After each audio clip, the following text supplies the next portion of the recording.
with Will Christ. Join him as he and his guests discover how businesses thrive in California. Well, welcome to Pilgrim on the 405. We have a Pilgrim on the 405 who's slightly north of where we are up here, up in Mill Valley. We have Chris Hale, CEO and founder of a wonderful, wonderful service called Countable. So tell us about Countable, Chris. Welcome to the Pilgrim on the 405. But tell us about Countable. Thank you. Happy to be here.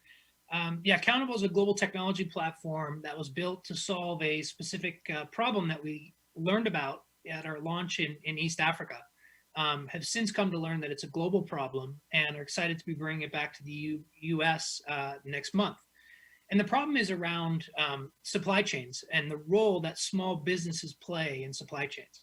A lot of people don't realize that small businesses are critical players in some of the most important supply chains in the world.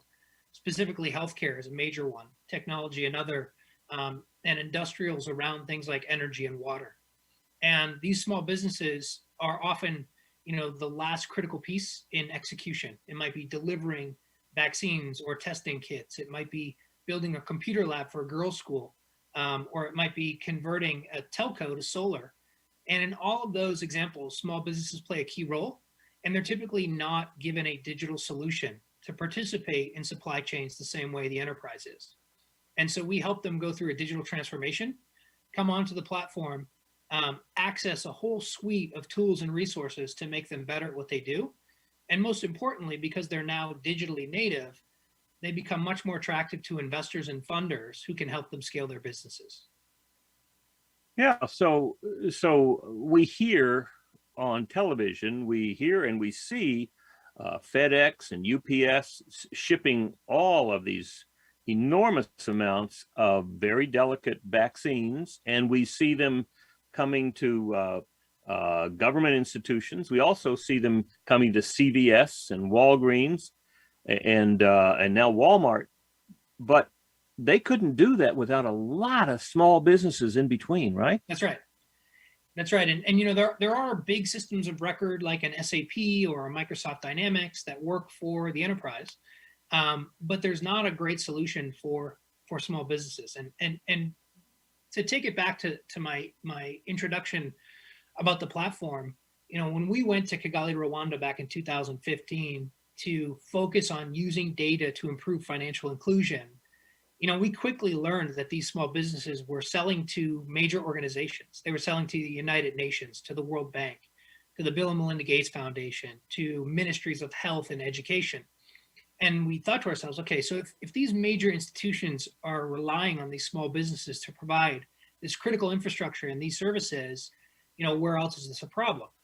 And we've come to find out, this is a major problem in the United States. And, we didn't see, to your question, this happening, this COVID happening and sort of disruptions to supply chains, and then this major global effort to combat COVID and requirement to focus on health equity. And now there are tons of different cohorts of people, different populations, different demographics, different locations, different ethnicities, all of whom need to be served with this COVID response. And the small businesses in their communities are often the best to figure out how to do that because they understand. Yeah. Go ahead. All right. So then a small business would a small business would like to participate in this logistics path, correct? Yep. And it'd be sort of like making a bid in a federal project. Mm-hmm. Is it similar to that? I mean, you got to have some way of making your presence known. Yes. Yeah. So one of the areas that we see a large opportunity, if we were to put COVID aside for a second, is around the construction industry and infrastructure, right? So to use your example of a federal contract in a bid, is we have an administration in office, as a result of the election, who's got a big focus on investing in Americans' infrastructure, right? And then there's also a big focus on financial inclusion and diversity. And the now, what do you mean financial inclusion? What does that mean?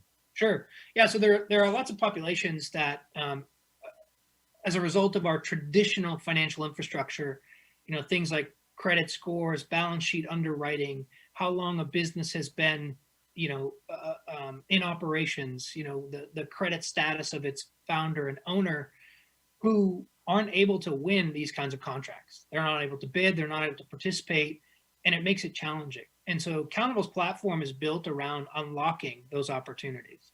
And so it's not necessarily that the small business owner is not credit worthy.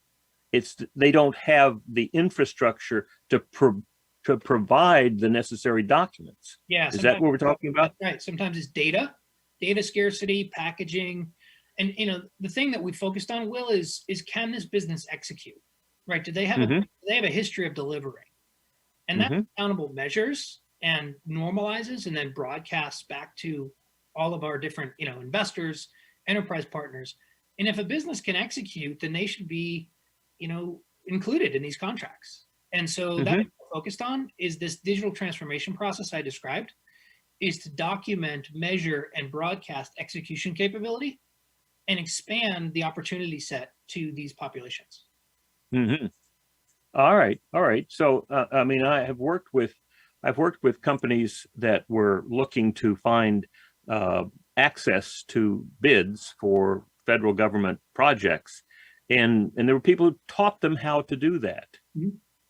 And in a sense, what you're saying is not only going to teach people how to do that, we're going to help them build the document and data infrastructure that really shows what they're doing. Yes, and through that process, because we built an automated tech-enabled process to go through that packaging and measure one's ability to execute against that process, we have investors who actually capitalize these projects. So not only do we help them bid and win, but we help them fund the acquisition of inventory and the relative services needed to be delivered to execute. And that's really, how the technology and the data model that we've built lends itself to expanding, the population that can win and benefit from these major commitments at the federal level. Well, so talk to me give me some stories about people in Rwanda where you started. Sure. What are some stories about those small to medium enterprises? You call them SMEs, right? Yeah, exactly. All right. Give me some stories about the SMEs in Rwanda that you have helped. Sure. So one of our most successful customers, and you can find him on the website. His name is Fabrice. He ran a company called Africa Medical Supply. He still does. And Africa Medical Supply had contracts with the Ministry of Health to source, procure, and deliver rapid diagnostics tests for malaria. Major epidemic issue in the region, and testing to determine whether one has malaria or something else, is major impact on outcomes.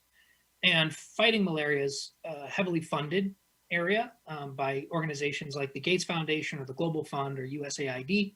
But the supply chain was not digitized and certainly wasn't optimized. And so Fabrice was left on his own to figure all this out. And so he came to us and said, hey, this is the job that I've been asked to do. And so we helped him to win those contracts, fulfill those contracts, digitize the process, and deliver. And he scaled his business tremendously as a result, and branched out into other verticals and added other capabilities to his business. And so it was something our investors were proud to support, right? We were generating financial returns, meaningful impact, and helping a small business scale up all at the same time by deploying our platform into that supply chain. So without you, what would have happened?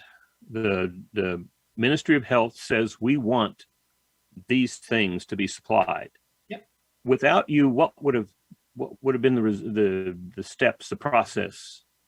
Yeah, so there's a couple things that happen. One is things get very expensive.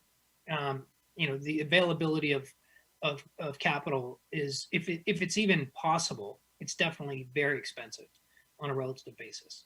So this would be capital for him to procure the goods. That's right. Mm-hmm. Yep. In addition, the business process does not get documented and digitized, and therefore isn't repeatable and open for optimization. And so it's just a one-off every single time, right? You're not building any history. And it's that history that's actually the asset of these small businesses that can help make things get more effective, larger scale and less expensive. And then, the third thing I would say is major delays. So putting together this, a project like this on one's own as a small business is tough, right? The underwriting from banks is tough. The, sourcing of supply is tough. Digital identity for small business is tough. And so all of those challenges compounded just make this stuff go slow. And when it goes slow, it looks like the small business can't perform. But it's actually this challenge of infrastructure that's the problem. It would be the business would have gotten a poor record, but also if people were inclined to have a stereotype, then they would say, well, you see, that's what happens when you work with local people in Africa. That's right. That's right. And it's not, it's someone's effort to recognize a pattern that isn't there because they don't have the information. That's what the digital transformation process is about for these small businesses, and why, frankly, Will, the company is called Countable. Is the idea is that there's tradable data that businesses have, right? There's effort and energy and outcomes and, processes that they're executing against all day, every day that are offline. And if you can digitize some of those processes and turn that data into tradable data, then the patterns people recognize are very different. And they don't make the kinds of assumptions that you described. They say, oh, look, like this guy is ready to execute, or this woman is executed over and over and over again, and they can prove it. And that really changes the types of patterns people recognize. So if we had been a week ago and a company said, look, they need water in Texas,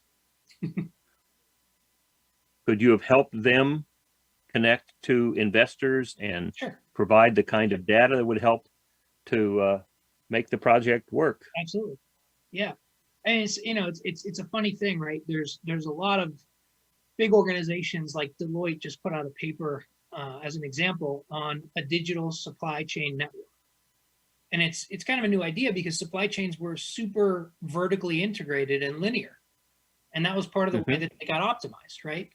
But when you have new problems, new crises, like the many that we seem to face far too regularly today, you need new actors, right? You need new people to execute, and you need a different kind of network.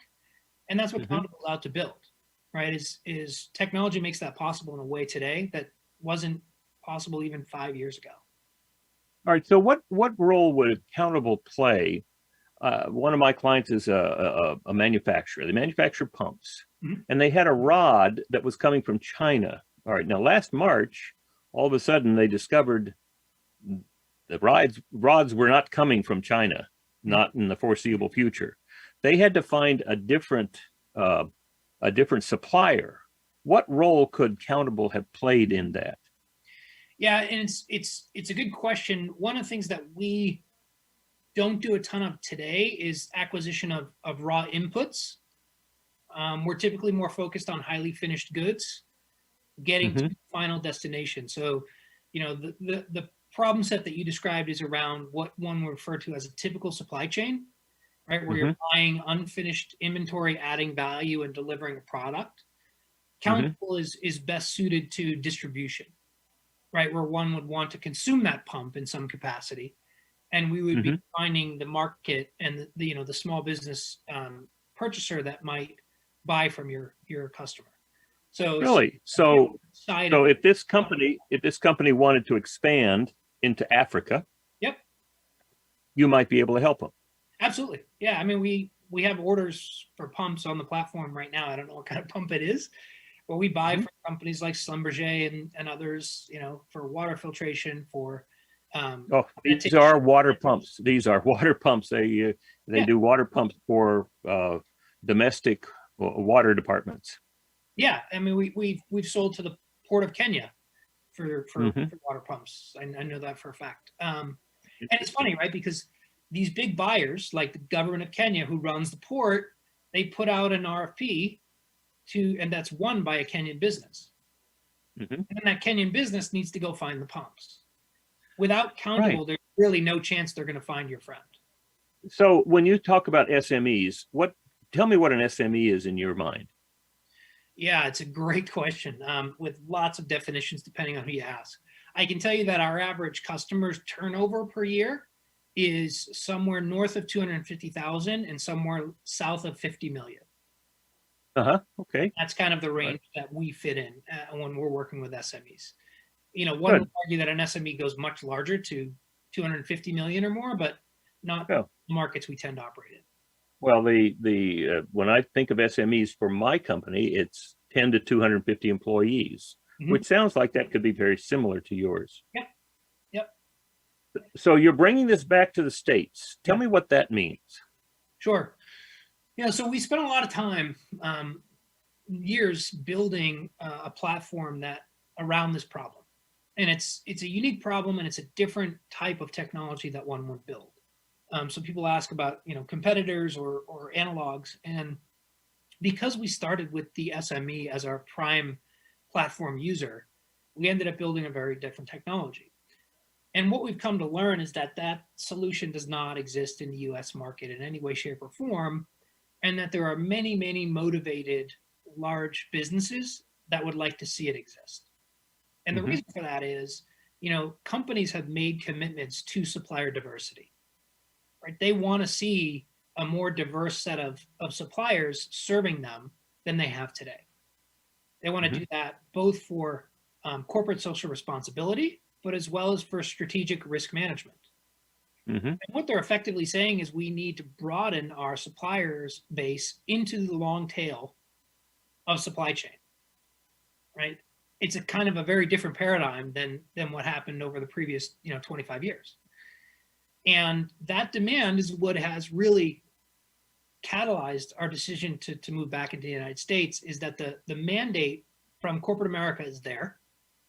And we have a solution that can help make that more turnkey for Mhm. large multinational corporations that have made this commitment to activate, onboard, and optimize those supplier relationships so they can better serve these corporate customers. Mm. All right. All right. So in a real sense, you are creating a much more accessible playing ground. Maybe not leveling it, but a more accessible playing ground for international sales. Yeah, and it's not necessarily international sales, right? So when we say we're bringing home to the US, there are organizations like Microsoft as a great leading example who are part of the $1 billion roundtable. And there's many, many companies, Coca-Cola, Walmart, there's many companies on it, where they are already spending $1 billion a year with suppliers that would qualify as diverse suppliers. And that all happens right here in the US. Most corporations want to expand that. And there's a lot of drivers behind it. One is the sort of awareness that's developed in the United States over the last 12 months around social justice and financial inclusion. But the other is market driven around investors' focuses on things like environmental social governance, and committing to the sustainable development goals developed by the United Nations. Those are starting to drive stock prices, right? And companies are focused on delivering on ESG mandates. And so Countable helps corporations hit those marks by improving their supplier diversity programs. So how did you get into this very creative project, a logistical project? Yeah, it's a good question. So I come from the asset management world. Prior to running Countable, founding Countable, I've built a number of different asset management businesses, many of which still exist and are run by successful entrepreneurs today. In that world, I saw a couple things happening. One was, this movement toward a different paradigm around investing that some would call ESG investing, some would call impact investing, whatever the right moniker is. I understood that this was becoming a big trend. The second thing I understood was that there was a real allocation problem around product. The investor appetite for these kinds of investments far exceeded the readily available investment universe. So that to me seemed like an opportunity. The thing that was frankly a bit lucky was that my co-founder took us to Rwanda based on relationships that she had there. And we learned about this relatively unknown problem that's actually globally pervasive, and built a technology around that idea that if we could normalize these business processes, digitize them, and take small businesses through this transformation process, that we would be able to build an investment product to satisfy that demand for allocation. And that's really what we've been doing for the last 5 years. And the north of $60 million in projects that we've executed in East Africa, every single one of them has been mapped to the Sustainable Development Goals and to environmental and social governance frameworks. And none of them failed to satisfy at least one of those criteria. Well, so this is a wonderful project that you've got. I'm curious, who pays you? It's a good question. So we have a membership model, right? So part of the value proposition of Countable is that it's a trust network, and we curate every relationship on the platform. It's a bit different than a lot of other traditional marketplaces in that we want to, we verify every person who touches any goods on the platform, and that's part of the value proposition of the brand. So people need to pay to be validated and verified, and to be members to consume the technology. Is it one time or ongoing? That's a subscription. Yep. And Uh-huh. they get their ongoing validation and certifications, and then they also get access to the platform and the technology itself. We have enterprise customers who are interested in this data. So because we're digitizing this SME population, we have a new data set that, to our knowledge, doesn't exist anywhere else.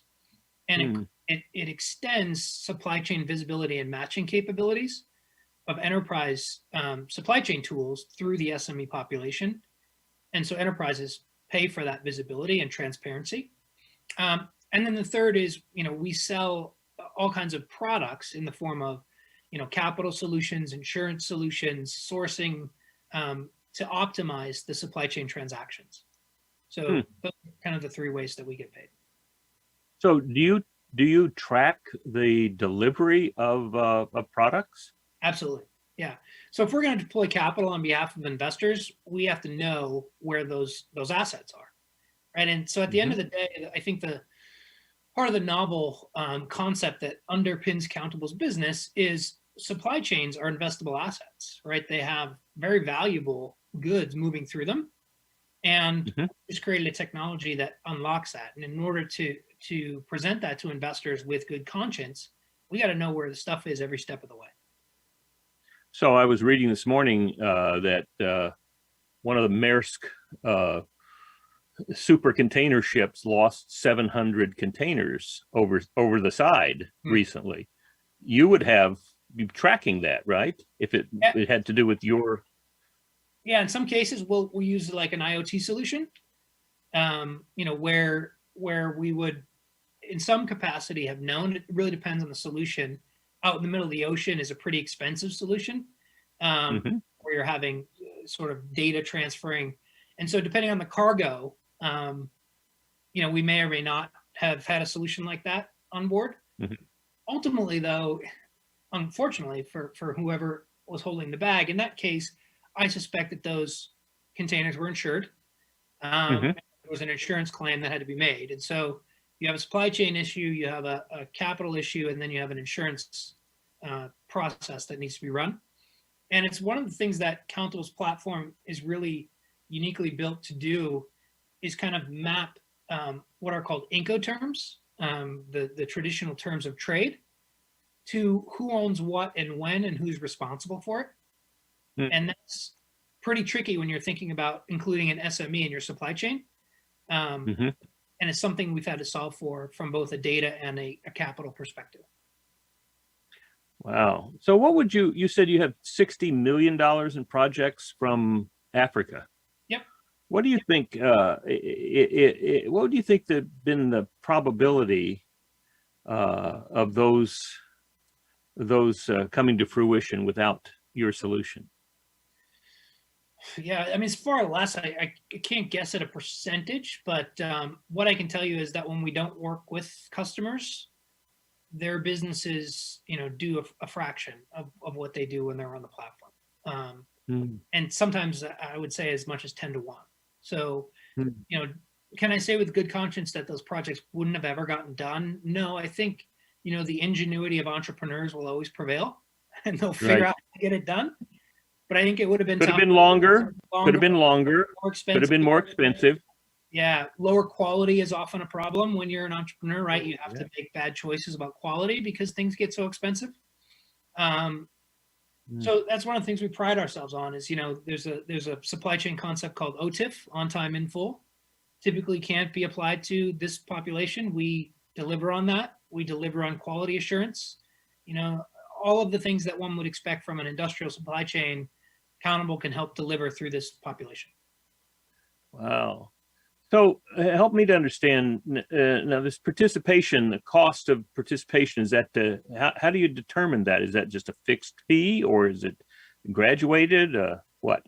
So we have 3 different models, and it's kind of based on what you consume from the platform. So we do have a free option, and that's a network membership. And the free option is really, for people trying to figure out their business, plugging into supply chain, see who's on the network. It might be someone who, oftentimes small businesses are running a project or not. And so they go back and forth between those states. Then we have 2 membership levels. One is called Pro and one is called Premium. And these are not for the enterprise, these are for the small business. And, the Pro level allows you to trade on the platform. It's currently $50 a month, which is pretty inexpensive for a business membership. And then the membership, you get a whole lot more support from our team. So there's a human capital cost, and we have a really talented global team with backgrounds from places like Standard Chartered, JP Morgan, Goldman Sachs, international banks, masters in supply chain and operations, really, really great team. That's for $500 a month. You get access to that side.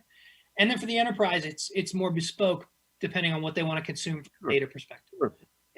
Yeah. Well, my heart is with the SME rather than the enterprise. So, but that's certainly a reasonable kind of a reasonable cost. Yeah, I mean, it's we think really demonstrably pays for itself pretty quickly because new sets of opportunities that we're helping unlock. So it's really about net new business as much as it is about optimizing business process. Well, how closely do you work with the SMEs around the world? Closely, yeah. So we, there's kind of 3 ways I can answer that. One is, the technology framework puts them through a process management exercise that is pretty intimate. And the reason for that is, I mentioned the scoring methodology and the presentation of the data. Adherence to that process is a really valuable asset that they can help to build. So they're super engaged with the platform itself. And then we have different team members supporting their business that ultimately lend to the governance. And what I mean by that is we have something called a treasury cloud, right? And that treasury cloud is how we run all the money on the platform. And having a third-party treasury professional with a background from JP Morgan running the money for the investors is actually a resource to the small business, right? They can say, look at the team I have protecting your investment. And so the investor's money comes right into the treasury cloud. The professional treasurer runs it. We prove all of the, the distributions of the capital. We prove the movement of the goods, and we prove the collection at the end. And so in that way, the SMEs are really engaged with our team because the team is enhancing their capability as a small business. Well, now, are these SMEs, are they primarily brokers? I mean, example you used from Rwanda was buying pumps or buying, no, you had a healthcare facility, healthcare material. Yep. And so they would have to go out and secure that. Does any of your SMEs actually produce it? Yeah, so we have had manufacturers on the platform. The way I would answer that question more accurately is a lot of our SMEs are solutions engineers. So they'll go out and they'll buy, say, for example, they'll be hired I use the example of a computer lab, right? So they're hired to deliver a computer lab, and they have to go out and buy servers, switches, computers, cables, routers, et cetera, design a solution that works well in that environment. In that case, there was a latency issue, there was dust issues, there was connectivity issues. So they had to build, local servers that went to the cloud overnight when bandwidth demand was low. And so we help buy all those inputs, manage the process end to end, manage the commissioning and delivery, and then the collection. And so in that case, they weren't manufacturing sort of a widget, but they certainly were building a solution for a customer. Well, all right. So when you we're going to put together this series of computer labs around the country, and you are involved, or you make the decision about who's going to supply the computers? We're involved. So involved. Again, because we're a trust network, right? We're really committed to making sure that quality is adhered to, that suppliers are going to deliver. And then we also add, and this is important for investors and hopefully not too complex, but we add screens around know your customer and anti-money laundering and bank regulations called OFAC. And all of this is fairly sophisticated governance that an SME themselves might not be able to adhere to, but is really beneficial when you're thinking about selling to enterprise customers, to be able to say that you can deliver. Well, are the suppliers part of the network? Yes. So they too are vetted. Yes. So that's where a manufacturer would be participating in the trust network. That's right. And they would pay their $50 a month or $500 a month to be part of it. Yeah, I mean, it depends on the size of their business, but yes, that's right. And it's one of the things that we're committing to is because we are running the money as part of the platform, right? We're making payments out of a U.S. bank to international businesses. And so we want to make sure we run the appropriate screens to allow that to continue to happen at a price and a scale that serves the network. It sounds like you guys have really thought through an enormous number of complexities. Yes, I would love to tell you that we thought through them all before we started, but we didn't. A lot of it was on the way. Well, but what you were doing that for the SME who otherwise would not have done it, or would have done it sloppily, or would have taken them a long time. It is complex. And I'll give you that. It is complex. Well, and in a real sense, you're failing for the SMEs, and you can afford to do that. We were. That's right. That's right. And a lot of those lessons learned, to your point, can be scaled across the community, right? So there's a very real feedback loop where something we learn in one project can now benefit the next 1,000 that we run through the platform. Well, now in this trust community, are they communicating with each other?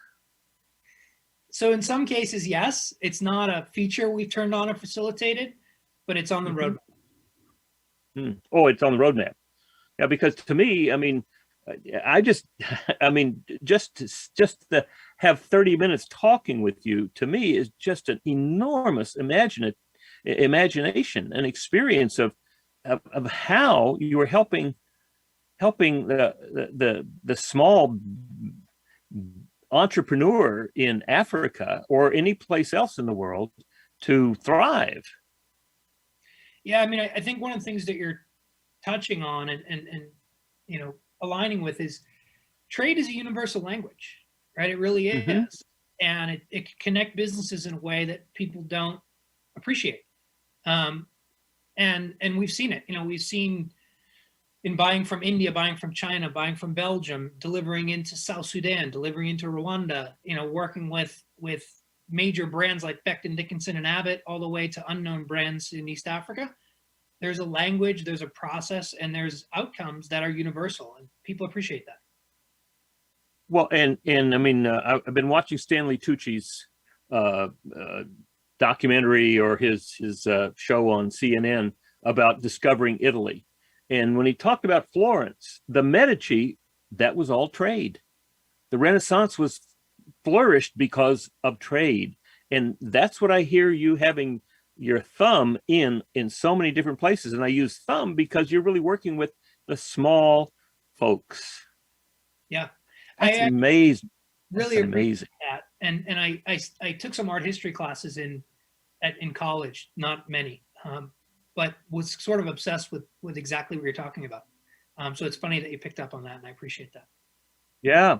Well, it's just amazing, just absolutely amazing. So when you come to the United States, how are you going to do that? Because to me, this sounds like when you talk about financial inclusion, you talk about helping. How were you bringing that to the United States and to help the SMEs here who have maybe not been, because of any one of a number of stereotypical exclusions, that not been part of the network? What are you going to do? So our corporate strategy going forward is through partnership. We know we've built and delivered a valuable platform, and that it solves problems for, lots of stakeholders. One of the problems it solves is helping, corporations or government entities to deliver on these mandates and these commitments.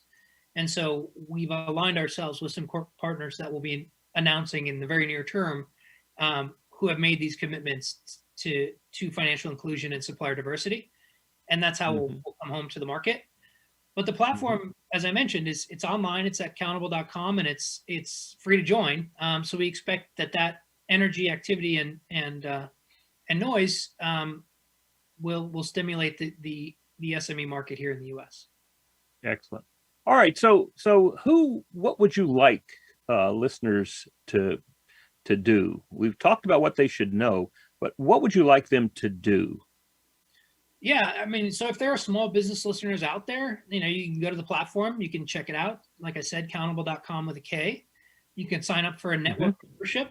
It's really straightforward, and start to learn about, Countable's business model and what we're focused on. Same thing can happen for an enterprise or a government customer who want to improve their supplier diversity. We've made it really simple to learn about the business and really simple to sign up. And we're building a network at the end of the day, and it's a trust network, and it's a network committed to this SME population. So any of your listeners that have the same level of commitment and want to join us on the journey, we'd love to have you help us execute against the mission.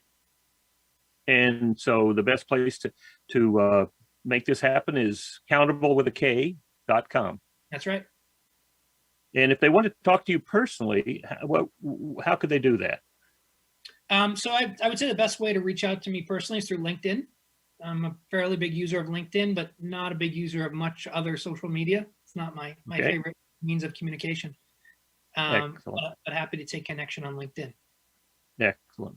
Well, thank you so much, Chris. This has been very interesting. I'm fascinated with what you're doing, and just applaud it, because this is a wonderful way to help those who may have not been as much a part of the trade in the world as they could be.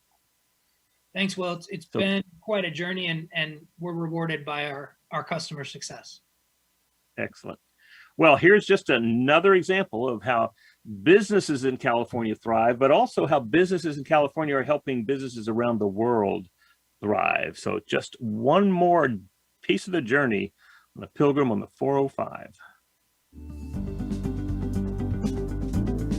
You've been listening to the Pilgrim on the 405 with Will Christ.